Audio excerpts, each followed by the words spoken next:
Russia's Soyuz spacecraft is now safely docked with the International Space Station. Its flight is the first manned mission since NASA shut its shuttle program. And today in Washington, concern about NASA's future is from those who shaped the space agency's past. John Zarella has the story.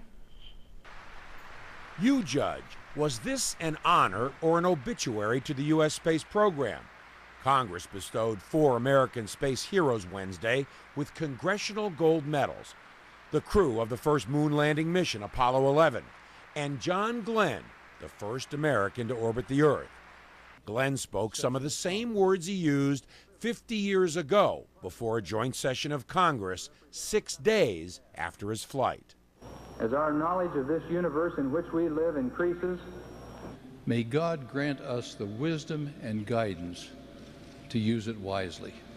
Honoring John and Neil and Buzz and Mike was a worthy, long overdue gesture. But those days, Glenn in Friendship 7, then Armstrong and Aldrin walking on the moon, are a stark contrast to where things stand today. Liftoff of the Soyuz TMA-22. Just a couple days ago, an American astronaut hitched a ride to the International Space Station on a Russian Soyuz rocket. With the shuttle retired, the Russians, at $50 million a ride, are the only ride in town.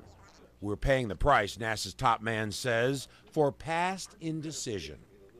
The problem is that we being NASA, we the public, we Congress, the nation was not very disciplined in developing the replacement for shuttle so that we wouldn't find ourselves where we are right now. Budget cuts, waffling, and changes in direction are why NASA is where it is now. 4 years away from commercial companies being ready to fly astronauts to the station, at least 4 years away from the first test flight of a new NASA rocket. For the last man to walk on the moon, it's shocking how the tide has turned. We're ceding that leadership back to the same people by a different name. They're Russians today. They were Soviets then. Well, we're saying, okay, we've come from it, here it is, we're giving it back to you. The Chinese are in the space game as well. Some experts believe they are poised to pass us. But NASA remains ever optimistic, announcing it's accepting applications for its next astronaut class and releasing this astronaut sales pitch video.